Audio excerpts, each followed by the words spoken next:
ओम नमो भगवते वासुदेवाय।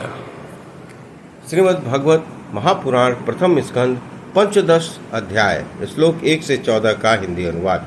कृष्ण विरह व्यतीत पांडवों का परीक्षित को राज्य देकर स्वर्ग से धारना। सूत जी कहते हैं, भगवान श्री कृष्ण के प्यारे सखा अर्जुन एक तो पहले ही श्री कृष्ण के विरह से कृष्ण हो रहे थे। उस पर राजा युधिष्ठिर ने उनकी विषादग्रस्त मुद्रा देखकर उनके विषय में कई प्रकार की आशंकाएं करते हुए प्रश्नों की झड़ी लगा दी। शोक से अर्जुन का मुख हृदय कमल सूख गया था, चेहरा फीका पड़ गया था। वे उन्हीं भगवान श्री कृष्ण को ध्यान में डूबे रहते थे कि बड़े भाई के प्रश्नों का उत्तर न दे सके। श्री कृष्ण की आंखों से ओझल हो जाने के कारण वे बड़ी ही प्रेम जनित उत्कंठा से परवश हो रहे थे। रथ हाँकने टहलने आदि के समय भगवान के साथ उनके साथ जो मित्रता, अभिन्न हृदयता और प्रेम से भरे हुए व्यवहार किए थे, उनकी याद पर याद आ रही थी। बड़े कष्ट से उन्होंने अपने शोक के वेग को रोका, हाथों से नेत्रों के आंसू पोंछे, फिर रुंधे हुए गले से अपने बड़े भाई महाराज से कहा। अर्जुन बोले, महाराज, मेरे भाई अथवा अन्य घनिष्ठ मित्र का रूप धारण कर श्री कृष्ण ने मुझे ठग लिया। मेरे जिस प्रबल पराक्रम से बड़े बड़े देवता भी आश्चर्य में डूब जाते थे, उसे श्री कृष्ण ने मुझसे छीन लिया। जैसे यह शरीर प्राण से रहित होने पर मृतक कहलाता है, वैसे ही उनके क्षण भर के वियोग से यह संसार अप्रिय दिखने लगा है। उनके आश्रय से द्रौपदी स्वयंवर में राजा द्रुपद के घर आए कामोन्मत्त राजाओं का तेज मैंने हरण कर लिया, धनुष पर बाहर चढ़ाकर मत्स्य वेद किया और उस प्रकार द्रौपदी को प्राप्त किया। उनकी सन्निधि मात्र से मैंने समस्त देवताओं के साथ इंद्र को अपने बल से जीतकर अग्नि को उनकी तृप्ति के लिए खांडव वन का दान कर दिया और मैं दानव की निर्माण की हुई अलौकिक कला कौशल से युक्त माया नगरी सभा प्राप्त की और अपने आपके यज्ञ में सब ओर से आकर राजाओं ने अनेकों प्रकार की भेंटें समर्पित की। 10,000 हाथियों की शक्ति बल से संपन्न अपने इन छोटे भाई भीमसेन ने उन्हीं की शक्ति से राजाओं को सिर पर पैर रखने वाले अभिमन्यु जरासंध का वध किया था। तदंतर उन्हीं भगवान ने उन बहुत से राजाओं को मुक्त किया जिनको जरासंध ने महाभैरव यज्ञ बलि चढ़ाने के लिए बंदी बना रखा था। उन सब राजाओं ने अपने आपके यज्ञ में अनेकों प्रकार के उपहार दिए थे। महारानी द्रौपदी राजसी युग के महान अभिषेक से पवित्र हुए अपने सुंदर केशों को जिन्हें दुष्टों ने भरी सभा में छूने का साहस किया था, बिखेर कर आंखों के आंसू भर कर जब कृष्ण के चरणों में गिर पड़ी, तब उन्होंने उसके सामने उसके उस घोर अपमान का बदला लेने की प्रतिज्ञा करके उन धूर्तों को स्त्रियों की ऐसी दशा कर दी कि वे विधवा हो गई और उन्हें अपने केस अपने हाथ खोलने पड़े थे। वनवास के समय हमारे बैरी दुर्योधन के षड्यंत्र से 10,000 शिष्यों के साथ बिठाकर भोजन करने वाले महर्षि दुर्वासा ने हमें दुस्तर संकट में डाल दिया था। उस समय उन्होंने द्रौपदी के पात्र में बची हुई साग की एक पत्ती का ही भोग लगाकर हमारी रक्षा की थी।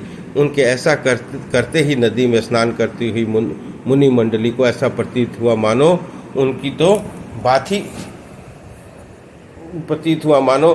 तो बात ही क्या है, सारी त्रिलोकी ही तृप्त हो गई है। श्लोक 12 से 20 का हिंदी अनुवाद।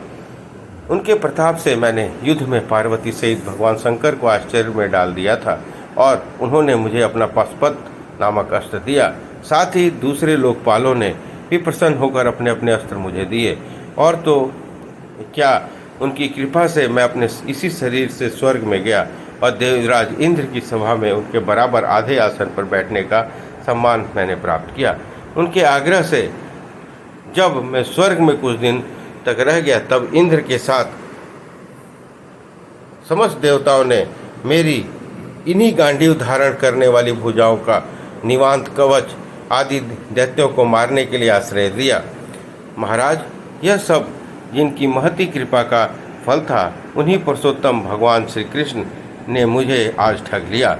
महाराज, कौरवों की सेना भीष्म, द्रोण आदि अजेय महामत्स्यों से पूर्ण अपार समुद्र के समान दुस्तर थी, परंतु उनका आश्रय ग्रहण करके अकेले ही रथ पर सवार हो मैं उसे पार कर गया उन्हीं की सहायता से आपको याद होगा मैंने शत्रुओं से राजा विराट का सारा गोधन तो वापस ले लिया था, साथ ही उनके सिरों पर से चमकते हुए मणिमय मुकुट और रंगों का अलंकार तक छीन लिया था।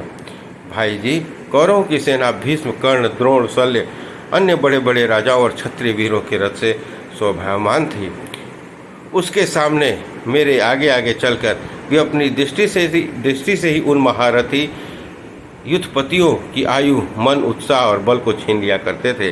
द्रोणाचार्य, भीष्म, कर्ण, भूरिश्रवा, सुशर्मा, शल्य, जयद्रथ, बारीक आदि वीरों ने मुझ पर अपने अपने कभी न चुभने वाले अस्त्र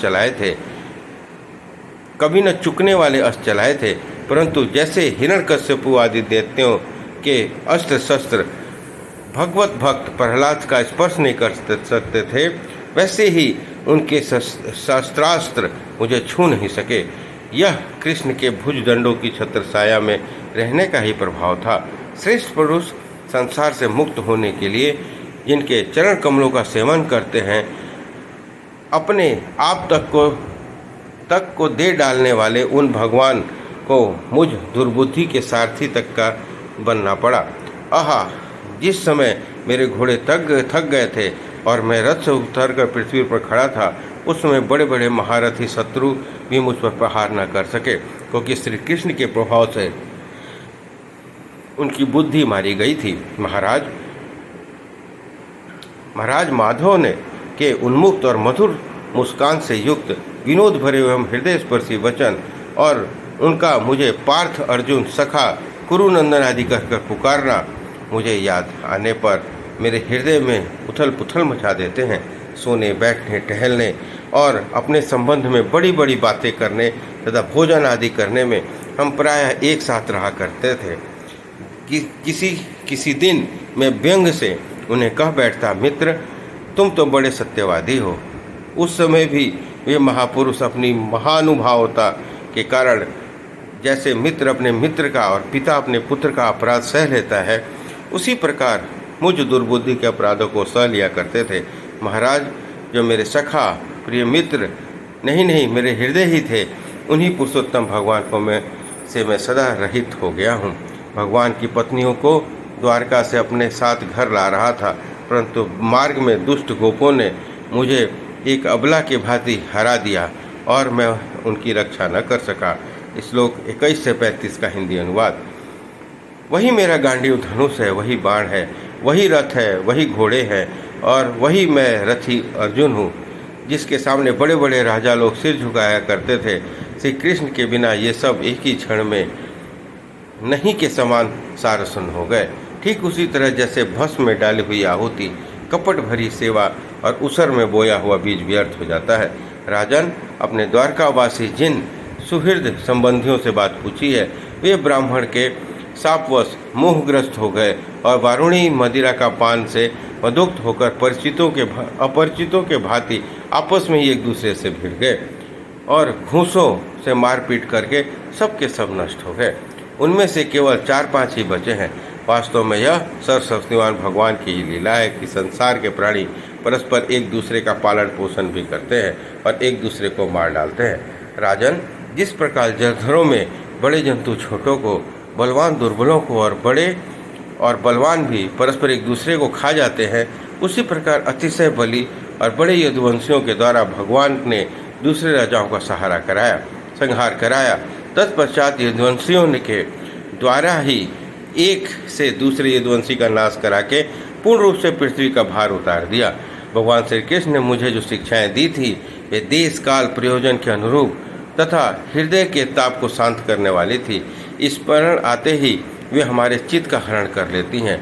सूर्य, इस प्रकार प्रगाढ़ प्रेम से भगवान श्री कृष्ण के चरण कमलों का चिंतन करते करते अर्जुन की चित्तवृत्ति अत्यंत निर्मल और प्रशांत हो गई। उनकी प्रेममयी भक्ति भगवान श्री कृष्ण के चरण कमलों के अहर्निश चिंतन से अत्यंत बढ़ गई।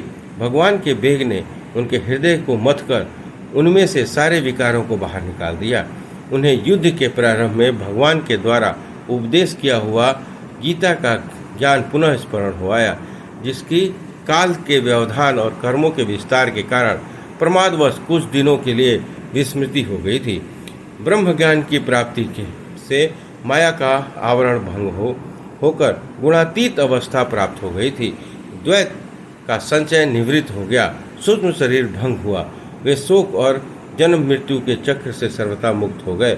भगवान के स्वधाम गमन और यदुवंश के संहार का वृतांत सुनकर निश्चलमती युधिष्ठिर ने स्वर्गारोहण का निश्चय किया।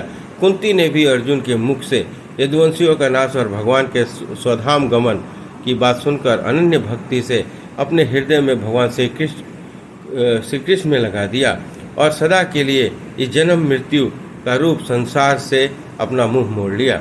भगवान श्री कृष्ण ने लोक दृष्टि से जिस यादव शरीर से पृथ्वी का भार उतारा था, उसका वैसा ही परित्याग कर दिया, जैसे कोई कांटे से कांटा निकालकर फिर दोनों को फेंक दे। भगवान की दृष्टि में दोनों ही समान थे। जैसे वे नट के समान मत्स्यादि रूप धारण करते हैं और फिर उसका त्याग कर देते हैं, वैसे ही उन्होंने जिस यादव शरीर को से पृथ्वी का भार दूर किया था, उसे त्याग भी दिया। श्लोक 36 से 51 का हिंदी अनुवाद। अपनी मधुर लीलाएं श्रवण करने जिनकी मधुर लीलाएं स्मरण करने योग्य हैं, उन भगवान श्री कृष्ण ने जब अपने मनुष्य के से शरीर से इस पृथ्वी का परित्याग कर दिया, उसी दिन विचारहीन पुरुषों को अधर्म से फंसाने वाला कलयुग आधम का। महाराज युधिष्ठिर ने कलयुग का फैलना छिपा न रहा। उन्होंने देखा देश में, नगर में, घरों में, प्राणियों में लोभ, असत, छल, हिंसा आदि अधर्मों की बढ़ती हो रही है। तब उन्होंने महाप्रस्थान का निश्चय किया। उन्होंने अपने विनयी पौत्र परीक्षित को, जो गुणों से में उन्हीं के समान थे, समुद्र से घिरी हुई पृथ्वी के सम्राट पद पर हस्तिनापुर में अभिषिक्त किया। उन्होंने मथुरा में सुरसेनाधिपति के रूप में अनिरुद्ध के पुत्र वज्र का अभिषेक किया। इसके बाद समर्थ युधिष्ठिर ने प्रजापत्य यज्ञ करके आहवनीय आदि अग्नियों को अपने में लीन कर लिया, अर्थात गृहशास्त्रम के धर्म से मुक्त होकर उन्होंने संन्यास ग्रहण किया। युधिष्ठिर ने अपने सब वस्त्राभूषण आदि को वहीं छोड़ दिए और ममता और अहंकार से रहित होकर समस्त बंधन काट दिए। जिस पर शरीर को मृत्यु रूप अनुभव करके उन्होंने ये त्रिगुण में मिला दिया। त्रिगुण की मूल प्रकृति में सर्व कारण रूपा प्रकृति को आत्मा में और आत्मा को अविनाशी ब्रह्म में लीन कर दिया गया। उन्हें यह अनुभव होने लगा कि यह संपूर्ण दृश्य प्रपंच ब्रह्म रूप है। इसके पश्चात उन्होंने शरीर का चीर वस्त्र हरण कर दिया, अन्न जल का त्याग कर दिया और मौन ले लिया और केस खोलकर बिखेर लिए। वे अपने रूप को ऐसा दिखाने लगे जैसे कोई जड़ उन्मत्त या पिशाच हो। फिर वे बिना किसी की बाट देखे और चेहरे बहरे की तरह बिना किसी की बात सुने घर से निकल पड़े। हृदय में उस परब्रह्म का ध्यान करते हुए, जिनको प्राप्त करने फिर लौटना नहीं होता, उन्होंने उत्तर दिशा की यात्रा की, जिस और पहले बड़ी बड़ी महात्मा जन जा चुके थे। भीमसेन, अर्जुन आदि ऋषि के छोटे भाइयों ने भी देखा कि वह पृथ्वी में सभी लोगों को अधर्म के सहायक कलयुग से ने प्रभावित कर डाला है। इसलिए वे कृष्ण के चरणों की प्राप्ति का दृढ़ निश्चय करके अपने भाई के पीछे पीछे चल पड़े। अपने जीवन के सभी लाभ भली भांति प्राप्त कर लिए थे। इसलिए यह निश्चय करके कि भगवान श्री कृष्ण के चरण कमल ही हमारे परम पुरुषार्थ हैं, उन्होंने उन्हें हृदय में धारण किया। पांडवों के हृदय में भगवान श्री कृष्ण के चरण कमलों के ध्यान से भक्ति भाव मढ़ आया। उनकी बुद्धि सर्वथा शुद्ध होकर भगवान श्री कृष्ण के उस सर्वोत्कृष्ट स्वरूपा में अनन्य भाव से स्थिर हो गई, जिसमें निष्पाप पुरुष ही स्थिर हो पाते हैं। फलतः उन्होंने अपने विशुद्ध अंतःकरण से स्वयं ही यह गति प्राप्त की, जो विषयासक्त दुष्ट मनुष्यों को कभी प्राप्त नहीं हो सकती है। संयमी और श्री कृष्ण के प्रेम वेश में मुग्ध भगवानमय विदुर जी ने भी अपने शरीर का प्रभा क्षेत्र में त्याग दिया। उस समय उन्हें लेने के लिए आए हुए पितरों के साथ वे अपने लोक यमलोक को चले गए। द्रौपदी ने देखा कि जब पांडव लोग निरपेक्ष हो गए हैं, तब वे अनन्य प्रेम से भगवान श्री कृष्ण का ही चिंतन करके उन्हें प्राप्त हो गई। भगवान के प्यारे भक्त पांडवों ने महापरायण प्रयाण की इस परम पवित्र मंगलमयी कथा को जो पुरुष श्रद्धा से सुनता है वह निश्चय ही भगवान की भक्ति और मोक्ष प्राप्त कर लेता है। इस प्रकार श्रीमद् भागवत महापुराण प्रथम स्कंद 15वां अध्याय संपन्न हुआ।